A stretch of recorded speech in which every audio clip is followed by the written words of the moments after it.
to be without a phone. Upset, confused, and worried about the future. That's how some residents in a North Fargo apartment building feel after not having access to a phone in almost 2 weeks. And what's more, they need to have a phone line for Lifeline, which they use for emergency medical help. So they reached out to our whistleblower hotline. Valley News Team's Melanie Palmer investigates and talks with a man who couldn't get help after suffering a seizure.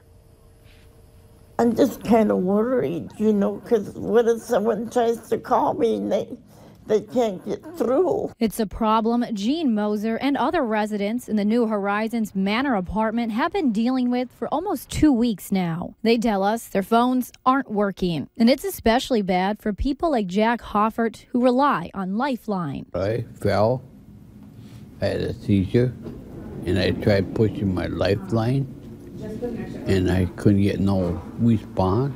Hoffert has been living in the building for over 2 decades now, but he says last week was scary. He didn't know what to do when he pushed his Lifeline and couldn't get help. I braced myself till I got up, and then I looked for help. Fortunately, Hoffert is okay now. He tells us seizures are nothing new to him. I have been having seizures since I was 3. But now he's worried it could happen again before the phone line is back up and running. Their personal cares, help them with the shopping. And these concerns aren't falling on deaf ears. A caretaker we talked with who provides support for these residents is worried about that too. She says this has been going on for far too long. A lot of our people in the building have lifelines, and without phone service, their lifelines are not available. Until that line is fixed, this woman tells us they'll be watching residents extra carefully. And guess what? The phone isn't going to be fixed tomorrow or even Wednesday. They said the earliest would be 10 or 11 o'clock on Friday night.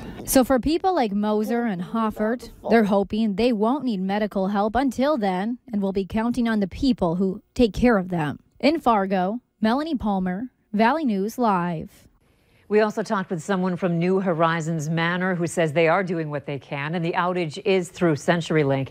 And according to some of the residents we talked to in the building, not everyone is without phone service. The outage is sporadic.